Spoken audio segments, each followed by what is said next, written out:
నమస్కారం అండి. ఇప్పుడు గతంలో నేను చెప్తా ఉండేవాడిని కదా! చిన్న చిన్న స్థలాలు మనకి వాస్తుకు అనుకూలంగా ఉండవని. అయితే చాలామంది నన్ను అడుగుతున్న ప్రశ్న ఏంటంటే, హద్దు పైన ఇల్లు కడతారు. కొంతమంది ఏం చెప్తారంటే, తూర్పు, ఉత్తరం హద్దు మీద కాకుండా దక్షిణం వైపు, పడమర వైపు హద్దుకు అంటే హద్దు అనేది మీకు అర్థమైంది కదా! మన స్థలం ఎక్కడైతే ఉంటుందో అక్కడి నుంచి ఇంటి నిర్మాణం ప్రారంభిస్తారు సందు లేకుండా. మనకి 4 వైపులా సందు ఉండాలని చెప్పి మనం అనుకుంటాం వాస్తుశాస్త్రరీత్యా. కానీ స్థలాభావం వల్ల అంటే గదులు చిన్నవి అయిపోతున్నాయనో లేకపోతే మనకు చాలదనో ఉన్న స్థలం తక్కువే ఉండటం వల్ల అది హద్దు మీదే ఇంటి ప్రధాన గోడలు నిర్మించేస్తారు. హద్దు పైనే ఇల్లు నిర్మిస్తారన్నమాట. పడమర పడమర దక్షిణం వైపు ఎక్కువ మంది హద్దు మీద కడతారు.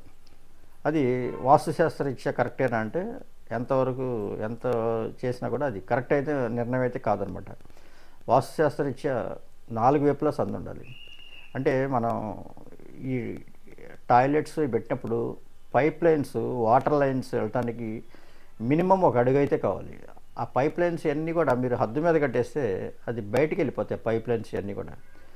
అలా కాకుండా మనకు ఉన్న స్థలంలోనే కనీసం అడుగు స్థలమన్నా మనం వదిలేసుకుని, అంటే పడమర వైపు అడుగు వదిలేస్తే అట్లీస్ట్ తూర్పులో 3 అడుగులన్నా వదిలేసి, దక్షిణ వైపు 1 అడుగు వదిలేస్తే ఉత్తర వైపు 2 అడుగులన్నా వదిలి అలా ఆ విధంగా నిర్మాణం చేసుకోవాలి. అట్లా కాకుండా మనకున్న స్థలం ఇదే కదా అని చెప్పి పడమర, దక్షిణం, ఉత్తరం, తూర్పు ఈ హద్దు మీద 4 హద్దుల మీద కలిపిన ఇళ్ళు చాలా ఉన్నాయి. ఇప్పటికీ మన నిర్మాణం చేశారు గతంలో చాలామంది. ఇప్పటికీ ఆ ఇళ్లలో ఉన్నవాళ్ళు బాధలు పడుతూనే ఉన్నారు. ఈ విధంగా చేయటం వల్ల ఆ ఇంట్లో వాళ్ళకి మనశ్శాంతి అనేది ఉండదు. ప్రతి నిత్యం గొడవలు, ఫ్యామిలీ డిస్టర్బెన్సెస్, పిల్లలకి ఇబ్బందులు, అంటే ఉద్యోగాలు, సరైన ఉద్యోగాలు ఉండవు. 1కి 10 ఉద్యోగాలు చేయటం, మానేయటం, ఇంకో చోట చేరటం, మళ్ళీ మానేయటం. ఎక్కడికి వెళ్ళినా సరే గొడవలతోనే సరిపోద్ది తప్పితే అట్లాంటి ఇల్లు వాళ్ళు ప్రశాంతంగా ఉండలేరు.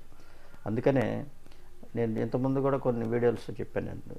ఈ స్థలం కొంచెం లేట్ అయినా కొంచెం పెద్ద స్థలం తీసుకుని, మరీ పెద్దది కాకపోయినా 4 వైపులా ఖాళీ ఉండేలా ఇల్లు నిర్మాణం చేసుకునేంత స్థలం అలా చూసుకుని ఆ విధంగా నిర్మాణం చేసుకుంటే మంచిది తప్పితే హద్దు మీద ఎట్టి పరిస్థితుల్లో కూడా మనం నిర్మాణం చేయకూడదు. ఒకవేళ అలాంటి నిర్మాణాలు చేస్తే మాకు అవకాశం లేదండి, మేము హద్దు మీదే చేస్తాం, మేము ఏం చేయాలి, మాకు రెమెడీ చెప్పండి అంటారు. దీనికి రెమెడీ ఏం లేదండి. దీనికి రెమెడీ చేయడానికి మనం తప్పు చేసేసి దానికి రెమెడీ చేద్దామంటే అప్పుడు ప్రతిదీ అట్లాగే అవుద్ది అనమాట. ఇది ఉద్దేశపూర్వకంగా మనం హద్దు మీద కట్టేసినాక దానికి రెమెడీ చేయడానికి అంటే దేవుడి మీద భారం వేసి మనం మనుగడ సాగించాలి తప్పితే వాస్తుశాస్త్రపరంగా దానికి రెమెడీస్ కానీ ఇంకోటి కానీ లేవు. హద్దు మీద లేకుండా 4 పక్కల ఖాళీలు ఉండే విధంగా నిర్మాణం చేసుకుంటేనే అట్లాంటి ఇళ్ళు వాస్తుశాస్త్రం యోగిస్తే తప్పితే హద్దు మీద నిర్మాణం చేసినవి ఎప్పటికీ కూడా అవి అభివృద్ధిలోకి రాలేవు. నమస్కారం.